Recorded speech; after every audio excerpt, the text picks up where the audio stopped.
And so I did some initial studies of human mate preferences. So one of the core things, maybe to back up just a second, if I could, Darwin's theory of sexual selection. So this is Darwin, 1871.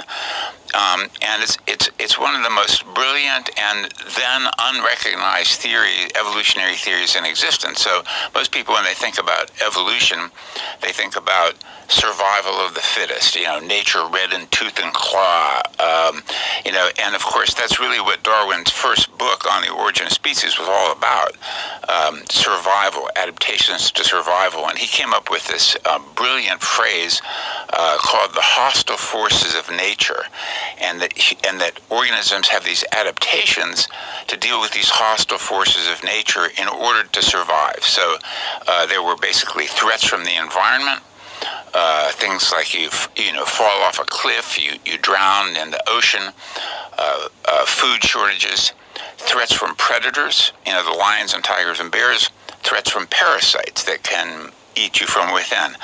And so that's really what his first book was all about. And so people equated natural selection with survival selection.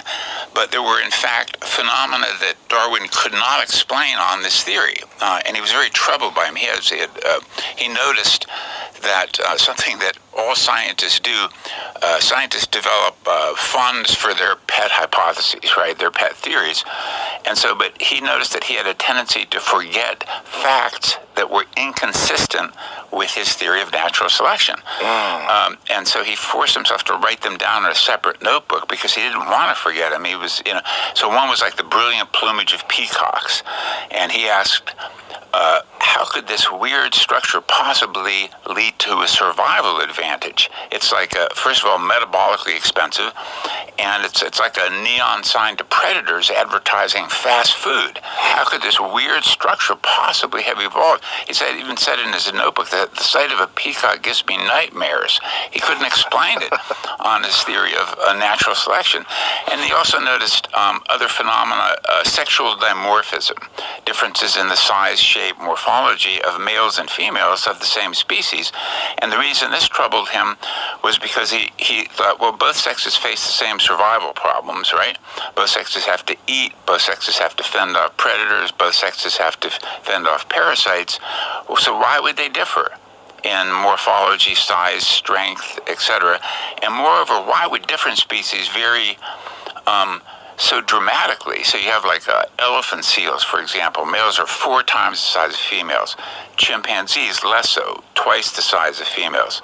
Humans, it's complicated because it depends on which aspect of morphology you're talking about. So men are only, say, 10%, 11% taller than women, but things like upper body strength, it's like monumentally powerful sex differences there. And so all this is a long-winded way of saying that in response to these anomalies, things like the brilliant plumage of peacocks, the elaborate bird song, and so forth, and the sex differences, he came up with a theory of sexual selection.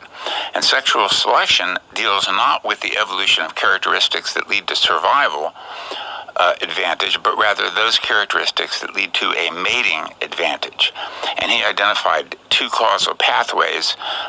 Sorry for monologuing here. No, please. I'll get to very interesting. A pause here, but don't pause if you don't want to. In a second. But so mating advantage. So he identified 2 causal pathways, which are still the pillars of sexual selection theory, by which a mating advantage could occur.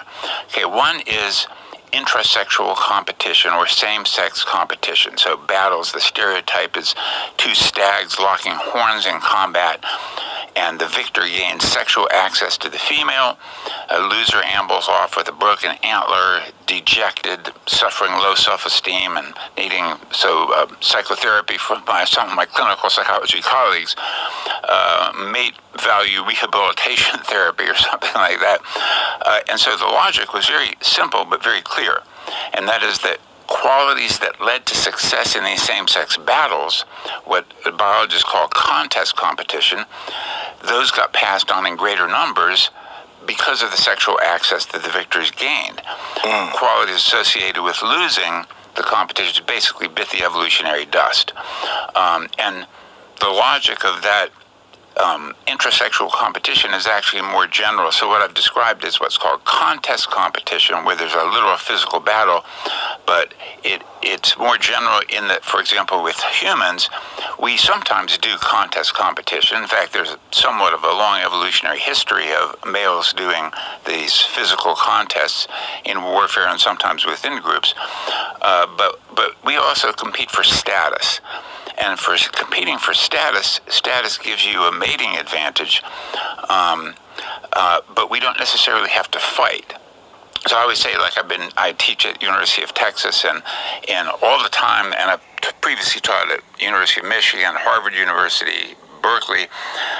In all my years in academia, I've never walked across campus and one time seen two guys duking it out, in public, surrounded by a ring of females who are watching to see who's going to be the winner, and then having sex with the winner.